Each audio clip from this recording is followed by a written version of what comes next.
some good water.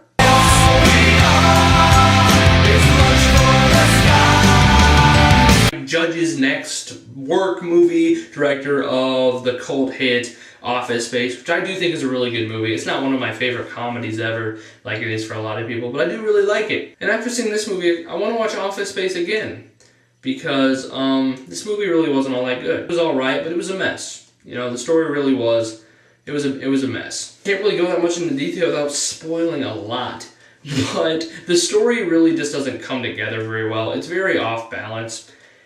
And the depressing thing is, there is some really great scenes in this movie, some really hilarious stuff, mostly between Jason Bateman and Ben Affleck, which there is a lot of. But the best stuff in this movie is when it doesn't try to cram this story in here. And it does get a little ridiculous. Like, a lot of this movie is Mila Kunis. Yeah, Mila Kunis is freaking hot, but she really doesn't do diddly squat to this movie. The opening scene starts with her, like, stealing a guitar. So she's like this big con artist. So she gets a job at this extract factory because she wants to help one of the workers that got one of his balls shot off to sue, so she gets like $1 million, and it really doesn't go into much detail, and they really don't commit to that story. The story really is all jumbled, and it's a bit of a mess, but I was never bored or really lost interest in this movie, because there really is some funny stuff.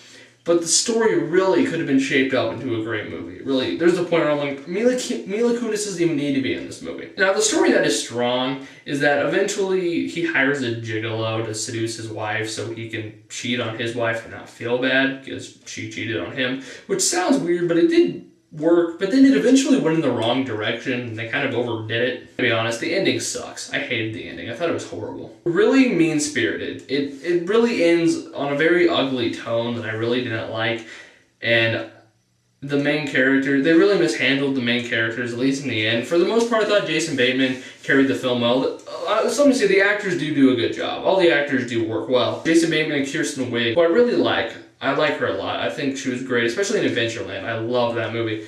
Just so you know, annoying neighbor. And yeah, he's annoying and he comes on real strong. But the thing is, he's just a really nice guy.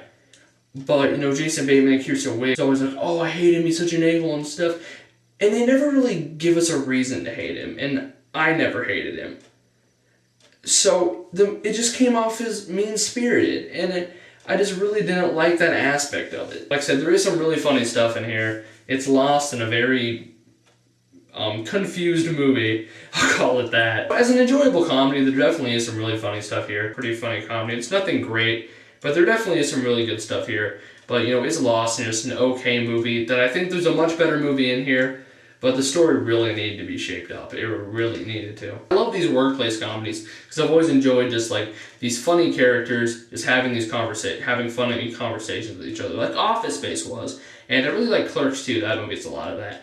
But the thing was, they tried having that in this movie, but like the little characters that are like these workers on the line in this extract factory, they're not really funny characters, and they're actually pretty annoying, especially this one woman. I didn't even want to hear her talk. She was really annoying. The comedy definitely doesn't work. Some of the jokes really do fall flat. They beat the crap out of some. Just certain things that I liked. Like, I was always just like, okay, where's Ben Affleck? Because he was definitely the funniest part. Once the story got it going with this whole gigolo thing, I thought it got really good, but eventually slowed down again. So, like, the middle section's really good.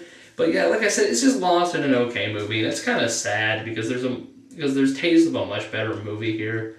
Overall, this movie's just okay. There's some really good stuff, but it just doesn't really come together in the end. Overall, I'm going to give it a 6.5 out of 10.